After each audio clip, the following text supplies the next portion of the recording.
హృదయపూర్వక నమస్కారాలు. అలాగే తన అపారమైన అనుభవంతో రాష్ట్రాన్ని సమర్థవంతంగా నడిపిస్తున్న నాయకులు, గౌరవ ముఖ్యమంత్రి శ్రీ చంద్రబాబు నాయుడు గారికి, భారతరత్న శ్రీ సచిన్ టెండూల్కర్ గారికి, శ్రీమతి ఐశ్వర్య రాయ్ బచ్చన్ గారికి, సోదరులు నారా లోకేష్ గారికి, వేదికపైన ఆసీనులైన ప్రతి ఒక్కరికి, మంత్రివర్గానికి, బాబా గారు మహాసమాధి అయిన తర్వాత దాన్ని సమర్థవంతంగా నడిపిస్తున్న శ్రీ రత్నాకర్ గారికి, ప్రతి ఒక్కరికి పేరు పేరున నా హృదయపూర్వక నమస్కారం. ప్రత్యేకించి ఇక్కడికి వచ్చేసిన సత్జయంతి సందర్భంగా ఇక్కడికి వచ్చిన భక్తులందరికీ, సాయిబాబా భక్తులందరికీ మనస్ఫూర్తిగా మీ అందరికీ నా నమస్కారాలు తెలియజేస్తున్నాను. సత్యసాయిబాబా గారి గురించి, గొప్పతనాన్ని గురించి మన దేశస్తుల కంటే విదేశీయులు ఎక్కువ చెప్తారు ఆయన గురించి. కొన్ని సందర్భాలు ఇప్పుడు సింగపూర్ వెళ్ళినప్పుడు ఒక 30 సంవత్సరాల క్రితం చైనీస్ ఇళ్లలో చూశాను సత్యసాయిబాబా గారి ఫోటోగ్రాఫ్. అలాగే ఒక హాలీవుడ్ యాక్టర్ స్టీవెన్ సిగాల్ అని చాలా సంవత్సరాల క్రితం, దాంట్లో క్లోజ్ టు ఒక 20 సంవత్సరాల క్రితం అనుకుంటా, చిరంజీవి గారిని ప్రత్యేకించి అడిగి, మా అన్నయ్య చిరంజీవి గారిని ప్రత్యేకించి అడిగి నేను బాబా గారిని కలవాలి అని చెప్పి ఇక్కడ బెంగళూరులో ల్యాండ్ అయినా ఇక్కడ ఫ్లైట్కి ఆయనకు వచ్చి ఆశీర్వాదాలు తీసుకున్నది నాకు చాలా ఆశ్చర్యం కలిగేది.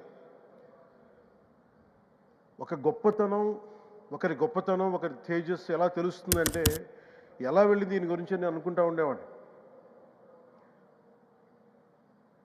బాబా గారిది వెలిసింది భారతదేశంలో అత్యంత వెనుకబడ్డ జిల్లా అనంతపురం, రాయలసీమలోని అనంతపురం జిల్లా. ఆయన పుట్టుక కూడా అత్యంత వెనుకబడ్డ జిల్లా, నీటికి కూడా కొరత ఉండే జిల్లా, వలసలు వెళ్ళిపోయే జిల్లా. అలాంటి జిల్లాని ఎంచుకున్నారు ఆయన జన్మకు కూడా. అందుకని అలాంటి జన్మ తీసుకున్నాడంటే మహానుభావులే తీసుకోగలరు. ఒక 40 సంవత్సరాల క్రితం ఎవరైనా ఊహించుకోగలమా? దేశ విదేశాల నుంచి చాలామంది భక్తులు, విదేశీయులు అందరూ వచ్చి దీని అభివృద్ధికి పాటుపడతారని. సో ఒక ఆధ్యాత్మిక తేజస్సు, విశ్వ ప్రేమ ఉన్న వ్యక్తుల వల్ల ఇది సాధ్యం.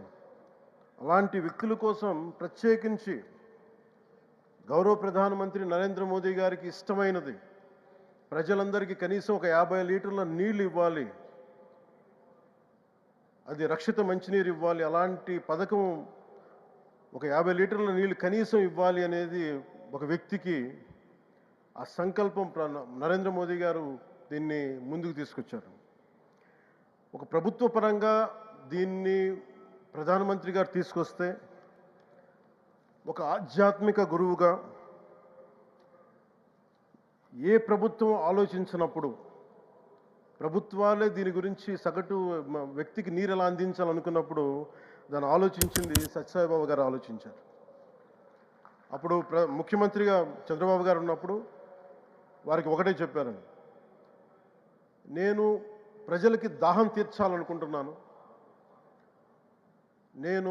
నాకు తెలిసిన భక్తులు, ఒక భక్తులు, ఒక ఆయన సింగిల్ హ్యాండెడ్గా 400 crores 400 కోట్ల రూపాయలు ఈ పథకానికి, ఈ పథకానికి ఇస్తాను, దాహం తీర్చే పథకానికి ఇస్తాను అంటే, దానికి ఆ రోజున ప్రత్యేకించి అలాంటి పర్మిషన్స్కి వీటికి కొంచెం కష్టాలు ఉన్నప్పుడు గౌరవ ముఖ్యమంత్రి నారా చంద్రబాబు నాయుడు గారు వీటికి అండగా ఉండి ఈ సత్యసాయి, ఈ దాహం తీర్చే ఈ పథకానికి, అంటే మనం చెప్పాలంటే జల్ జీవన్ మిషన్ అంకురం సాయిబాబా గారు చేశారు ఇక్కడ. ఇది తమిళనాడులో కానీ, తెలంగాణలో కానీ, మిగతా అన్ని రాష్ట్రాల్లో కూడా ఈరోజు చేయగలుగుతున్నామంటే దానికి అంకురం సాయిబాబా గారు అందించారు. ఆయన సేవా తత్పరత ఆయనది. ఎవరెవరో ఎంతమంది ప్రభావితం చెందారో లెక్కలేదు. ఒకసారి సేవ చేసే వాళ్ళందరినీ చూస్తూ ఉంటే, మా వదిన గారు చెప్పారు, ఒకసారి భోజనం తింటా ఉంటే ఎవరిని ఇంకొకసారి ఇది కొంచెం అన్నం పట్టరా అంటే మా అన్నయ్య గారు చెప్పారండి. వాళ్ళ అన్నకు ఆయన ఎవరో తెలుసా, ఆయన ఒక farmer IAS officer, senior IAS officer అని. ఆయనకి సెలవులో ఉన్న సమయంలో వచ్చి ఇక్కడ సేవ చేస్తారని. ప్రత్యేకించి ఒక వ్యక్తి, ఒక మహానుభావుడు ఎంతమందిని ప్రభావితం చేయగలిగారంటే ఐఏఎస్లు కావచ్చు, మన ఈ రోజున